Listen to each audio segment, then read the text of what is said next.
नमस्कार, हमारा नाम है समरीन और आपने देखना शुरू कर दिया है लाइव सिटीज।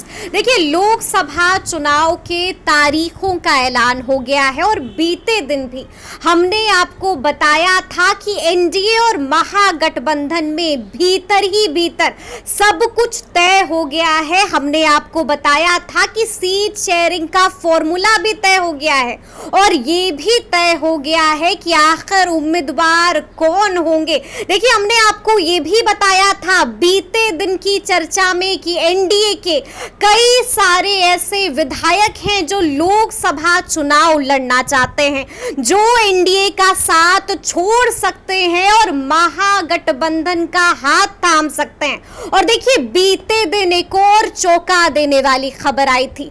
खबर ये आई थी गुरु कि हमने आपको ये भी बताया था कि बीजेपी के कुछ विधायक नाराज हैं और वैसे नाराज विधायकों ने एक बड़ी मीटिंग भी की है, एक सीक्रेट मीटिंग भी की है। तो आज हम इसी सियासी मुद्दे को डिकोड करने की कोशिश करेंगे और आज इस मुद्दे पर बातचीत के लिए हमारे साथ सीनियर जर्नलिस्ट अरुण पांडे जी हैं। सबसे पहले बहुत शुक्रिया, धन्यवाद आपको भी जी।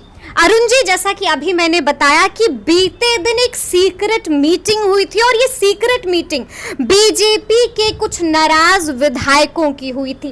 खबर क्या है, अंदर की जानकारी क्या आ रही है, क्यों हुई थी ये सीक्रेट मीटिंग और किस बात की नाराजगी? देखिए, बिहार में जो राजनीतिक उथल पुथल हुआ और नीतीश जी महागठबंधन छोड़कर एनडीए में आए हैं और उसके बाद फिर शक्ति परीक्षण हुआ, तो ये तो कहा ही जा सकता है जो राजनीतिक परिस्थिति देखने को मिली बजट सत्र में भी कि एनडीए में ऑल इज नॉट वेल वाली स्थिति है जी। कुछ विधायक जब शक्ति परीक्षण थे उसके पहले अनुपस्थित थे। एक विधायक दिलीप राय की तो लगता है कि राही अलग हो गई है, जदयू के विधायक हैं और मुख्यमंत्री नीतीश कुमार 9वीं बार सीएम बने थे, तो जदयू के लिए तो कोई बहुत हानि की बात नहीं थी। सीएम थे फिर सीएम रह गए। हानि थी राजद कांग्रेस को, जो सत्ता में ये दोनों दल विपक्ष में चला गया और फिर बीजेपी सत्ता में आ गई। लेकिन उस शक्ति परीक्षण में असेंबली के स्पीकर के का जो मतदान हुआ उसमें जो लोग अनुपस्थित रहे उसमें जदयू राजद के ही तो विधायक थे, जदयू और बीजेपी के विधायक थे। राजद के तो एक विधायक, 2 विधायक और एक कांग्रेस के तो इधर पाले में आ गए थे। बिल्कुल बिल्कुल, राजद के 3 विधायक आ गए थे, उस बाकी फिर बाद में आए। तो कुल मिला जुलाकर ये कहा जा सकता है कि बिहार में एक जब इस तरह की थिन मेजोरिटी की सरकार होती है ना, तो अभी कुछ देखने को मिलता है आया राम गया राम, पाला बदलो चाहे वो वजह जो रहे। अब उसके बाद लोकसभा का चुनाव सामने है, मंत्रिमंडल विस्तार चला, लगभग 1 महीने के बाद विस्तार हुआ, 46 दिन के बाद। और विस्तार में जो जदयू में तो कोई प्रयोग हुआ नहीं, सभी वही पुराने चेहरे जो 9 मंत्री बने तो वो सभी पुराने चेहरे थे। एक सिर्फ नया नाम था महेश्वर हजारी का, जो विधानसभा के उपाध्यक्ष थे, वो सरकार में मंत्री बन गए। वो तो लोकसभा का चुनाव लड़ना चाहते थे पहले से ही। जो मेरी जानकारी है कि मुख्यमंत्री से उन्होंने बात भी की थी, उस समय महागठबंधन था, तो वो बहुत जिसको आप कहिए कि भरोसे की बात नहीं बन रही थी। तो उनको उपाध्यक्ष का रास नहीं आ रहा था, पहले भी वो मंत्री रहे थे, एमपी रहे हैं, तो उन्होंने मुख्यमंत्री के ही कहने पर इस्तीफा दिया और उनकी जगह नरेंद्र नारायण यादव डिप्टी स्पीकर हो गए। और अब विस्तार हुआ, उसमें महेश्वर हजारी को विभाग मिल गया, सूचना जनसंपर्क विभाग के मंत्री बन गए। मेरी जानकारी है कि शायद वो इस विभाग से भी संतुष्ट नहीं है। अच्छा, संतुष्ट नहीं है जी। अब वो हैं, मंत्री हो गए हैं। पहले वो भवन निर्माण मंत्री थे, फिर उसके बाद उनका विभाग एक अलग कहानी है उसकी। चलिए और आगे आते हैं। आपको इस विस्तार में सचमुच बीजेपी में असंतोष देखने को मिला, क्षोभ देखने को मिला। और उस दिन एक तो जो 12 नए मंत्री बने उसमें 6 नए चेहरे थे, पहली बार मंत्री बने थे, और 6 पुराने चेहरे थे जो या तो पिछली सरकार में या उसके पहले मंत्री रह चुके थे। उसमें विभाग बटे, उसमें जातीय समीकरण की बात कहिए तो जो सर्वाधिक आबादी वाला बिहार में यादव जाति है, जिसकी 14.5% आबादी है।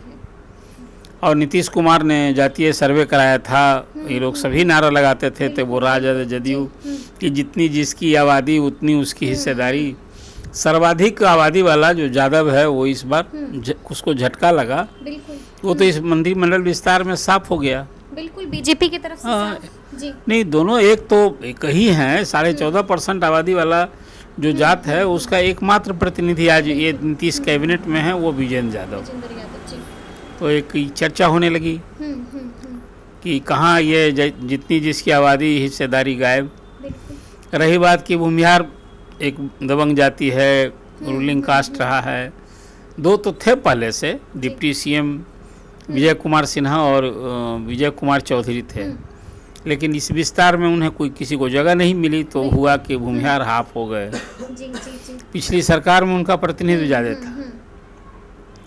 कुछ इन सब राजपूत में भी जो कुछ अपेक्षित चेहरे थे, हालांकि 2 बने हैं, नीरज कुमार बबलू और संतोष सिंह बने हैं, लेकिन और कई लोग कतार में थे।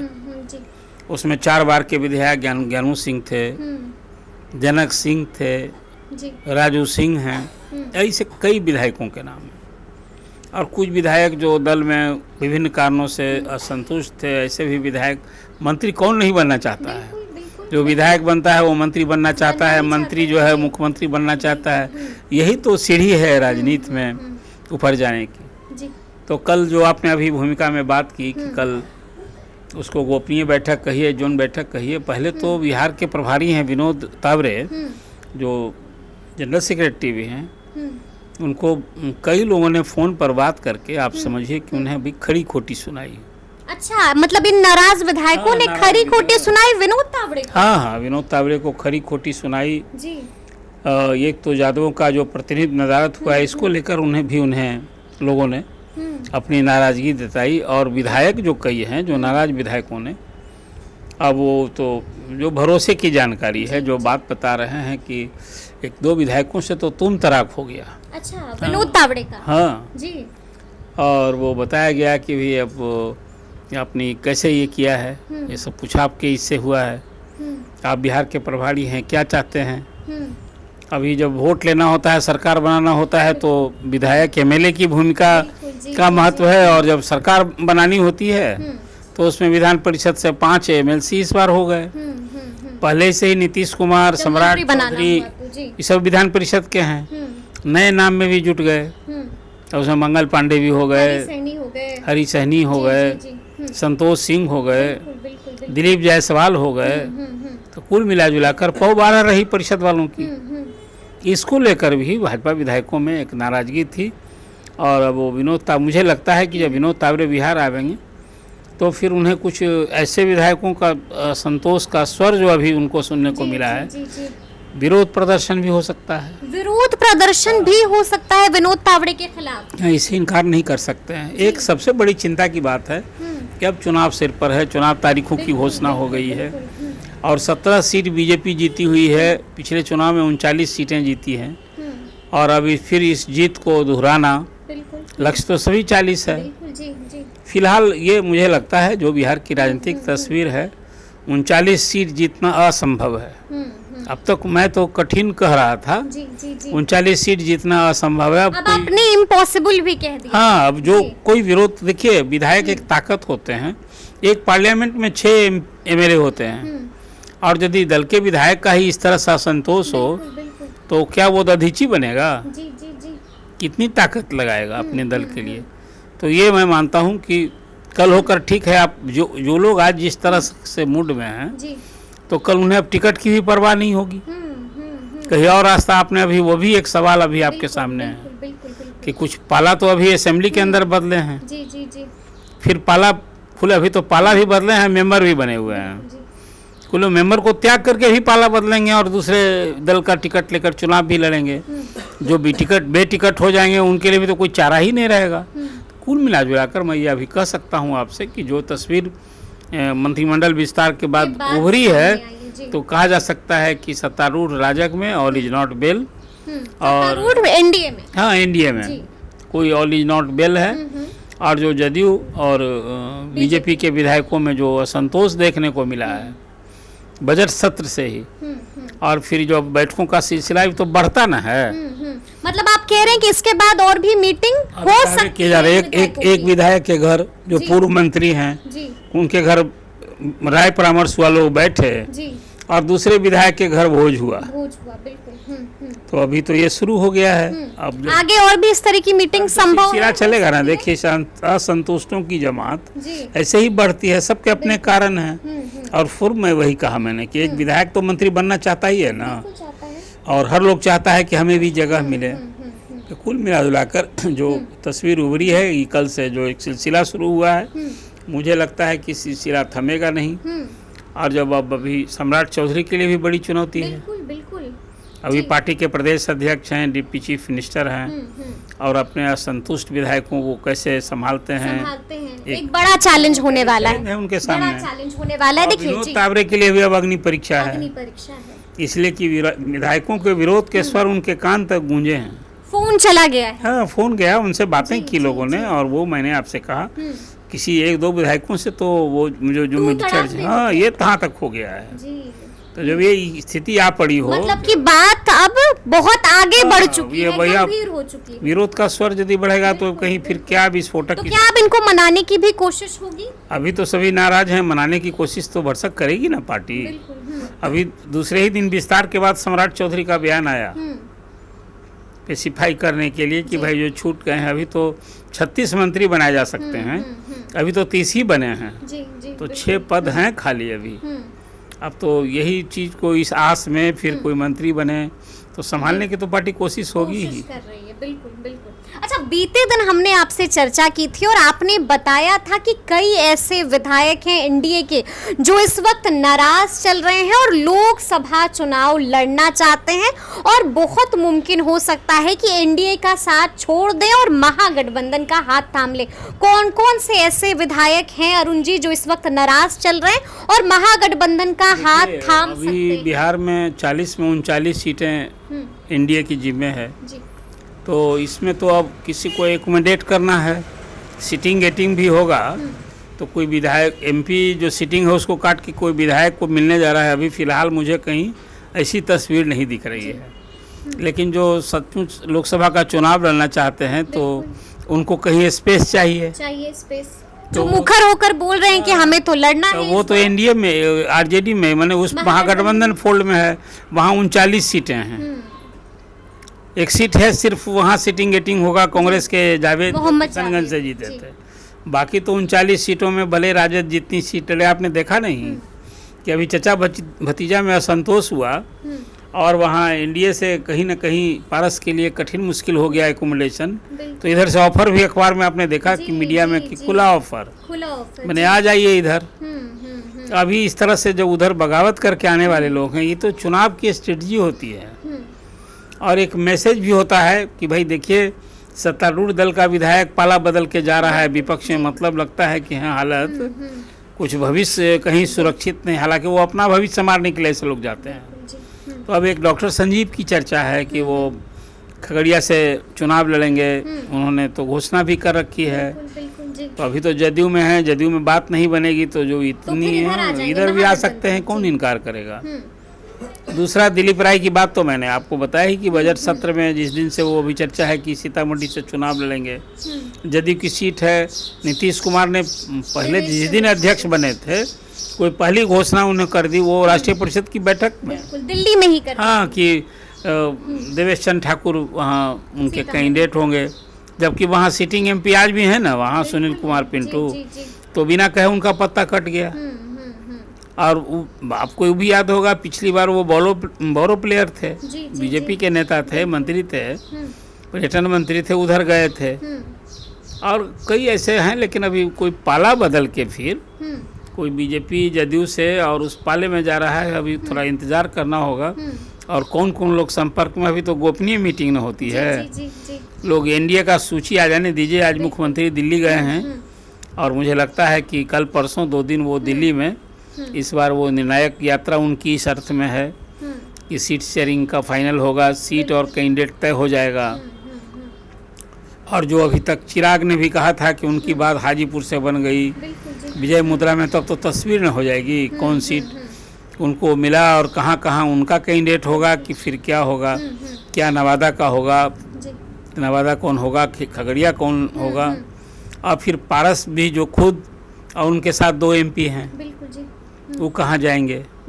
अच्छा, आपने 2 नामों की चर्चा की है अरुण जी, हम जानना चाहेंगे क्या कोई और नाम भी है, क्योंकि एक नाम जो जहन में आ रहा है वो गोपाल मंडल का भी नाम है, जो मुखर होकर बोलते आ रहे हैं कि लोकसभा का चुनाव तो हम लड़वे करेंगे और टिकट तो हमारे तो गोपाल मंडल तो ये भी कहते रहे कि उनका टिकट उनके जेब में ही वही है। वही मैंने बिल्कुल।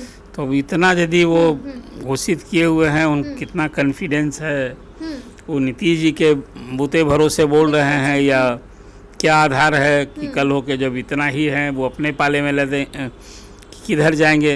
लेकिन जो जिस ढंग से उन्होंने घोषणा कर रखी है जी। तो अब देखिए, अब तो वैसे तो राजद में बुलो मंडल की चर्चा वहाँ तो है कि बुलो मंडल कैंडिडेट होंगे जी। लेकिन अब उस स्ट्रेटजी में यदि गोपाल मंडल जैसा वो घोषणा करते रहे हैं, पार्टी में बात नहीं बनेगी तो क्या वो बागी विद्रोही बनेंगे, एक सवाल होगा। जी जी जी। तो ये उस हद तक वो कहाँ जाएंगे ये तो शायद मुझे जानकारी नहीं है, लेकिन जिस ढंग से वो घोषणा कहते रहे हैं, क्या कुछ कहा जाएगा। अच्छा, हम आपसे जानना चाहेंगे कि संख्या क्या है अरुण जी, मतलब ऐसे विधायकों की, नाराज विधायकों की अंदर अंदर जो नाराज चल रहे हैं एनडीए से और जो महागठबंधन में आ सकते हैं, उनकी संख्या क्या है? देखिए, नाराज में खाली विधायक की नहीं, कुछ नेता भी हैं जी। जदयू में, कुछ ऐसे नेता भी हैं जो पाला बदलेंगे, जो चाहते हैं कि लोकसभा का चुनाव लड़ें। तो एक उम्र पर हैं तो बहुत लोग इंतजार थोड़े 5 साल करता है, जिंदा कौम इंतजार नहीं करता है बहुत दिन जी। ये अवसर आया है, बस इस युद्ध संग्राम में हम कूदें और बस फतह कर लें। तो उसमें कई नाम की चर्चा है, वो अभी मैं नाम उल्लेख करूं तो होगा कि वो कहीं बागी बनने जा रहे हैं क्या, तो उनके साथ भी अन्याय होला कि ऐसे 2-3 मिथिलांचल में हैं कुछ नाम, कोई केंद्रीय मंत्री भी रहे हैं, कोई बिहार में मंत्री भी रहे हैं, ऐसे लोगों की राज्यसभा का मेंबर रहे हैं, कोई अल्पसंख्यक हैं, कोई अति पिछड़ी जात से हैं, तो अपना अपना कोई झंझारपुर से हैं, संख्या क्या होगी, मधुबनी दरभंगा से हैं, कुछ ऐसे नाम हैं अभी। तो वैसे नेताओं की संख्या कोई 2-4 वो भी संख्या हो सकती है। अच्छा। जो पाला बदल सकते हैं। बिल्कुल बिल्कुल जी। और लालू जी तो भी राजनीति के माहिर न हैं, नीतीश जी को आप चाणक्य कहते थे, तो लालू जी तो खिलाड़ी न हैं। और जब अभी 0 से शिखर पर जाना है, राजद ने अभी लक्ष्य तय किया है कि भाई हम इस बार हम भी जीतेंगे 40, और जो 1 सीट जीता है वो भी 40 का लक्ष्य है, और जो 39 जीता है उसका भी 40 लक्ष्य। फिलहाल मैं अब ये कह सकता हूँ कि इस बार का जो बिहार का चुनाव है जी, और लालू जी का भी फिजिकल प्रेजेंस है अभी इस चुनाव में, तो इस बार महागठबंधन के लिए शायद पिछली वाली तस्वीर नहीं रहने वाली है, वो तस्वीर बदल कर रहेगी। हाँ। और अभी तो फोरकास्ट करना होगा, जो फोरकास्ट नहीं किया जाना चाहिए। अभी तो युद्ध का मैदान और पहलवान भी तय नहीं हुआ है, लेकिन एक जो राजनीतिक परिदृश्य अभी दिख रहा है, जो एक सामान्य आकलन से कहा जा सकता है, अपर हैंड भले इंडिया का रहेगा। नीतीश जी के इस पाले में के आने के बाद महागठबंधन को झटका तो लगा ही है ना। अब तो सर्वेस भी बता रहे हैं। और जो दल सत्ता में था वो विपक्ष में कांग्रेस और बीजेपी आ जाए, एक तो इसका भी झटका। तो मतलब आपने ये बताया है कि कुल मिलाकर अगर हम विधायक जोड़े, नेता जोड़े, तो 6 से 7 संख्या ऐसी है जो नाराज चल रहे हैं एनडीए से। हम नहीं, जो वैसे लोग हैं, वैसे नहीं नाराज नहीं है, ऐसे लोग पाला बदल सकते हैं, पाला बदल सकते हैं। अच्छा, एक नाम और है जो जहन में आ रहा है, वो नाम है राजू सिंह का। अभी राजू सिंह भी चुनाव लड़ना चाहते हैं, यदि जो चर्चा थी अभी, तो कोई जगह होगी ना उनके लिए। वो भी नाराज चल रहे हैं। अभी तो मंत्री नहीं बने हैं, तो नाराज विधायकों में तो उनकी भी चर्चा हो ही रही है। अब वो नाराजगी कहाँ तक जाएगी। लोकसभा चुनाव भी लड़ना चाहते हैं, वे तो सक्षम है, यदि वो उनको लगता है कि हम लोकसभा का चुनाव लड़े हैं और बीजेपी में मंत्री नहीं बने तब नाराज हैं, तो कहीं कोई और भी यदि वो कदम उठाते हैं, उनका खुद का निर्णय होगा। मतलब कि उधर से अगर इधर आ जाते हैं, कैसे इनकार कीजिएगा जी। एक कोई यदि पार्टी में क्षुब्ध होता है, उसकी नीतियों के कारण, उसके एटीट्यूड के कारण, उसके ट्रीटमेंट के कारण तक कहाँ तक जाता है आदमी, जाता है ना, दल छोड़ देता है, मेमोरी छोड़ देता है, स्थिति तो बनती है ना। देखिए, तो एक और सवाल है कि जो आपने जिक्र किया, जो सीक्रेट मीटिंग पर हम लोगों ने चर्चा शुरू की है कि सीक्रेट मीटिंग हुई, तो क्या इस सीक्रेट मीटिंग में वैसे विधायक भी शामिल थे अरुण जी जो लोकसभा चुनाव लड़ना चाह रहे हैं? क्या इस बात की भी नाराजगी नहीं, है? इसमें लोकसभा चुनाव लड़ने वाले नहीं थे। देखिए, ये मंत्रिमंडल में जो जगह नहीं मिली और जिस ढंग से लोग बनाए गए हैं, ये जो असंतोष है ना, अभी कल उसको लेकर ही बैठक थी। पाला बदलने वाले लोग ही बैठक में क्यों जाएंगे? तो जहाँ पाला बदलना है जी जी जी। वैसे लोग से ना बात करेंगे। वो थोड़ा इससे अब भिन्न हो गए। उनकी कोटि जो है ना, वो तो अब दिल टूटा दल छोड़ेंगे, ऐसे लोग ना होते हैं। पाला बदलने वाले जो लोकसभा का चुनाव लड़े, वो इन बैठकों में क्यों जाएगा? अभी तो ये लोग दल का जो अनुशासन है या क्षोभ है मन में, मैंने आपको बताया नहीं कि वो जो बिहार में असंतोष विरोध का जो स्वर है, वो विनोद तावरे को कान तक भी नहीं, कान तक वो बात उनके कान तक गूंज चुकी है। तो अभी कल की बैठक को उसी ढंग की, पाला बदल वाले लोग नहीं हैं, ये पाला में रहते हुए और अभी हिलाने वाले लोग हैं। तो मतलब आपको क्या लग रहा है, आखिरी सवाल होगा अरुण जी, क्या लग रहा है, क्या बिहार में कोई और खेला देखने को मिलेगा हमें आने वाले समय में चुनाव से पहले? जो अभी यदि विधानमंडल सत्र में होता, जी। अभी तो सत्र नहीं ना है, अल्पमत बहुमत और ये सब कुछ का फैसला होता है हाउस में, ये राज्यपाल के यहाँ परेड करने से। लेकिन ये जिस तरह की मेजोरिटी अभी तो जिन लोगों ने पाला बदला है उनकी गिनती भी हो रही है उधर ही, जिस दल के वो थे। अब 5-6 विधायकों ने जिन पाला बदला है, मीडिया में हम लोगों ने तो देखा कि सदन में वो चले गए, सत्ता पक्ष में बैठ गए जाए, तो उनकी गिनती हुई क्या वहाँ? जिस दिन गिनती होगी, गिनती के पहले उनकी मेमोरी चली जाएगी। देखिए, पाला बदल राजनीतिक रूप से किसी को वोट की गिनती हो गई उनकी, लेकिन ऐसे लोग पाला बदलेंगे जिस दिन उसको रिकॉर्ड करेंगे स्पीकर, उनके यहाँ अर्जी है समाप्त करने की। तो ऑप्शन क्या है? वो दल में टूट थोड़े है, ये पाला बदल है। तो पाला बदल की सजा है, और वो सजा है मेमोरी खत्म हो जाना, तो इसीलिए ये पाला बदल एक अलग खेल है। और फिर कहीं पाला बदल के दल में जाना ऐसे ही गुड बाय करके जाता है, थोड़े कोई है कि विधायक हम। क्या बिहार में आने वाले समय में और कुछ खेल देखने को मिलेगा हमें? अभी खेल ही का तो समय है अभी, खेल ही का समय है। इसलिए कि अभी सत्ता के सरकार गिराने बनाने का तो हो गया, अब तो चुनाव ही तो खेल ही है ना। अभी वेट कीजिए 2 दिन के बाद, अभी यदि अभी एनडीए की सूची आ जाएगी इसमें जो, तो वो लोग पाला बदल देंगे। बिल्कुल बिल्कुल। खेल तो अभी देखिए, अब ये लोकसभा चुनाव, फिर उसके बाद भी खेल होगा। हाँ, अभी तो खेल तो अभी जो तेजस्वी ने कहा था कि खेला बाकी है, उधर से भी बाकी है, और इधर से भी खेल करना बाकी है। जी। मतलब आप कह रहे हैं कि खेल चालू हो चुका है, तो अब देखना होगा कि आगे आगे बिहार में और कौन कौन सा खेल होता है। तो ये पूरी बातचीत आपको कैसी लगी है, कमेंट करके हमें ज़रूर बताइएगा। तो इस तरह के तमाम अपडेट्स के लिए ऐसे ही हमारे साथ बने रहिएगा और देखते रहिएगा लाइव सिटीज़। बहुत शुक्रिया।